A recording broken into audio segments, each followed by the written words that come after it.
Ẹ kú dédé àsìkò yìí, èyí làwọn ìròyìn tó jẹyọ láti inú ìwé ìròyìn The Matrix lónìí Ọjọ́bọ̀ Thursday ọjọ́ kejì nínú oṣù kẹwàá ọdún 2025. Ẹniọlá Sàlíù lórúkọ mi. Nínú ọ̀rọ̀ tí Ààrẹ Tinubu bá àwọn ọmọ orílẹ̀-èdè Nàìjíríà sọ fún ti àjọyọ̀ àyájọ́ ọjọ́ òmìnira orílẹ̀-èdè wa Nàìjíríà, àkàìmọye ènìyàn ni wọ́n ti ń fi ojú ìwòye wọn hàn lórí ẹ̀. Ààrẹ fìdí ẹ̀ múlẹ̀ pé ọrọ̀ ajé orílẹ̀-èdè yìí ti tẹ̀síwájú kọjá bá a ṣe ní lérò lábẹ́ ìṣàkóso òun.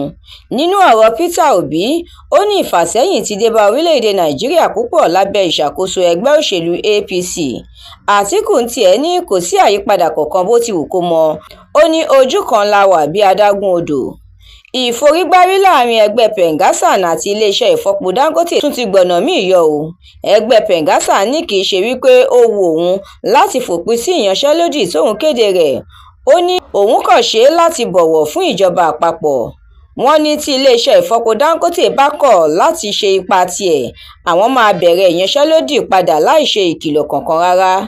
Wàhálà míì tún ti bẹ́ sílẹ̀ nínú ẹgbẹ́ òṣèlú PDP pẹ̀lú bí Anyanwu ṣe fi kòbákùngbé ọ̀rọ̀ ránṣẹ́ sí Damagum, ó ní ó fi èrú gba ìbùkún ni.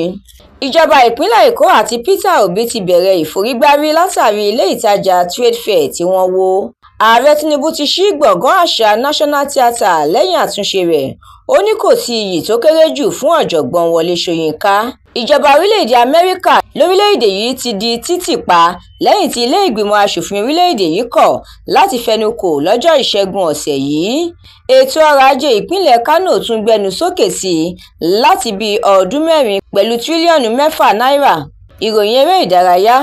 Ẹgbẹ́ agbábọ́ọ̀lù PSG fìyà jẹ ẹgbẹ́ agbábọ́ọ̀lù Barcelona nígbà tí Man City gbá ọ̀mì tí Arsenal àti Newcastle náà sì jáwé olúborí nínú ìdíje UEFA Champions League. Ẹ̀kúnrẹ́rẹ́ àwọn ìròyìn yìí àtàwọn ìròyìn míì lẹ́ ò láǹfààní láti jẹ̀gbádùn tí ẹ bá darapọ̀ tí ẹ sì tẹ̀lé The Matrix lórí Facebook, Instagram, TikTok, YouTube àti X.